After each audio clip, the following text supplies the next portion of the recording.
الله والله الله. اللهم صل على محمد وعلى آل محمد كما صليت على إبراهيم وعلى آل إبراهيم إنك حميد مجيد.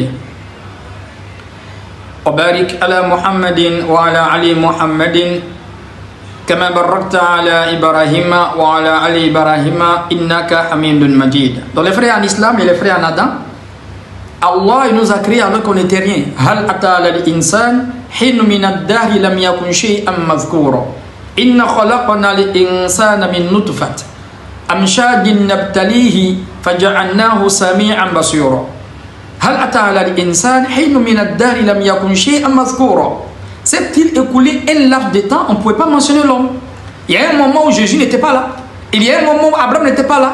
Il y a un moment où Mohammed sallallahu alayhi wa sallam n'était pas là. Il y a un moment où Moïse n'était pas là. هل أتى على الإنسان حين من الدهر لم يكن شيئا مذكورا. S'est-il écoulé un laps de temps où on ne pouvait pas mentionner l'homme. Ouais, d'autres diront que oui, Jésus était dans la présence de Dieu, mais même le prophète Mohammed était dans la présence de Dieu. Là, on rentre là dans la vie antécosmique, la vie anténatale, la vie périnatale et la vie postnatale antéprophétique. Ce sont 4 vies. Les prophètes, leur vie est subdivisée en 4. Ça s'explique. Est-ce que vous voyez? Avant qu'Abraham ne fût Jésus, ça c'est dans la présence de Dieu. Le prophète ne s'est pas arrêté à Abraham, le prophète a continué jusqu'à Adam. Avant que Adam ne soit inepte dans sa forme d'agile, moi, Mohammed, j'ai fui. Ça ne veut pas dire que Mohammed est Dieu. La vie antécosmique, la vie périnatale, la vie anténatale et la vie postnatale antéprophétique n'a rien à voir avec la divinité. Les gens sont butés sur des compréhensions, n'est-ce pas, métaphoriques, ils ne comprennent pas le système. La connaissance stylistique oblige. Raison pour laquelle je dis toujours, la prophétologie prédictionnelle mais prévisionnelle est la connaissance des prophètes puis de leurs prophéties.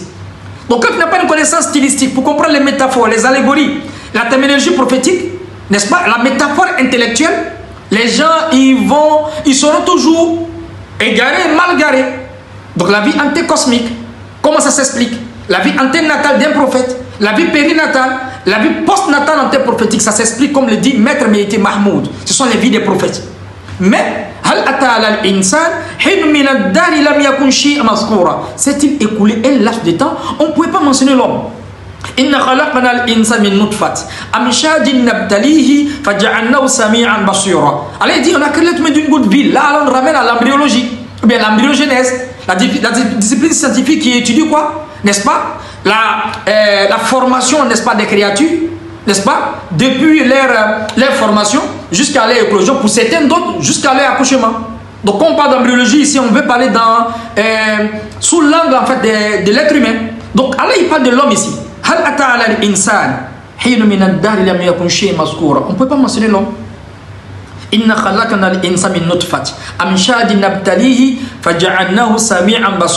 l'ai mélangé avec des composants divers, je l'ai fait voyant et puis entendant. C'est là qui a fait les gens voyants et puis entendant. On l'a guidé sur le devoir, on lui a montré le devoir. Il connaît le bien, il connaît le mal. C'est Allah qui a fait ça. Et ça c'est corroboré dans le Coran et c'est corroboré dans la Bible. Allah Ta'ala, il est celui qui est omniscient, il est omnipotent, il a toutes les connaissances. Mais les connaissances des prophètes sont limitées. Sauf si Dieu les a enseigné certaines sciences de l'invisible.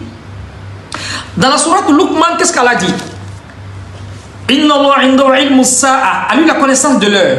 Si on s'arrête là, tous les prophètes tombent. A lui la connaissance de l'heure. Personne ne connaît l'heure sauf Allah. Le prophète le confirme. Jésus même le confirme. Et ils ont posé la question au prophète sallallahu alayhi wa sallam. Annonce-nous au sujet de l'heure. L'histoire où l'ange Gabriel est venu poser des questions au prophète sallallahu alayhi wa sallam, il était en forme adamique. بينما نحن جلوس عند رسول الله صلى الله عليه وسلم ذات اليوم استولى علينا الرجل شديد البياض الثياب وشديد سواد الشعر لا يرى عليه أثر السفر ولا يعرفه منا أحد حتى جلس إلى رسول الله صلى الله عليه وسلم. Oumar bin Khattab raconte, on était assis avec le prophète sallallahu alayhi wa sallam, il y a une personne qui est venue, des habits d'une blancheur éclatante et des cheveux d'une noirceur intense. On sentait que c'est un voyageur, mais personne ne le connaissait. Hatta jalasa ila rasulillahi sallallahu alayhi wa sallam, jusqu'à ce qu'il vienne s'engenouiller auprès du prophète Mohammed sallallahu alayhi wa sallam. Fasada rukubati ila rukubati wa wada kaffi ala fakhzi. Il a mis ses genoux en face des genoux du prophète. Il a mis ses mains sur les jambes du prophète. Faqala ya Muhammad, akhbirni anil islam. Informe-moi au sujet de l'islam. Après, il a dit, akhbirni anil iman, akhbirni anil ihsan, wa akhbirni anil sa'a. Informe-moi qu'est-ce que la foi, qu'est-ce que la bienfaisance, la foi parfaite, et qu'est-ce que l'heure. Le prophète a répondu, ma mas'oul ana bi alamina sa'i. L'interrogé n'est pas plus savant que celui qui interroge. Il veut dire qu'il ne connaît pas. Le prophète ne connaissait pas la fin du monde, mais il connaissait les signes de la fin du monde, comme Jésus aussi. Dans les signes de l'eschatologie, les prophètes, ils ont cette connaissance. Mais le jour de la fin des temps, personne ne connaît. Donc, a lui la connaissance de l'heure. Donc, avec le premier verset, n'est-ce pas? Ou bien le dernier verset de la sourate Luqman, la première phrase au moment tous les prophètes tombent. Marc 13, verset 32, Jésus dit, pour ce qui est de l'heure, personne ne sait, ni les uns dans le ciel, ni le Fils sur la terre, sauf le Père seul. Il parle de Dieu. C'est Dieu seul qui connaît le jour de l'heure. Le prophète dit à l'ange Gabriel, personne ne connaît le jour de l'heure. L'interrogé n'est pas plus savant que celui qui interroge. C'est-à-dire, Djibril ne connaît pas, le prophète Mohammed ne connaît pas. Mais les signes précurseurs de l'eschatologie, les signes qui vont montrer la fin du monde arriver, le prophète a cette connaissance, comme certains prophètes, même Daniel. Là, on rentre là dans la connaissance de l'eschatologie. Mais en dehors de ça, personne ne connaît les signes de l'heure. Donc, ce premier paragraphe, mais cette première phrase-là, fait tomber tous les prophètes. La ilaha illallah.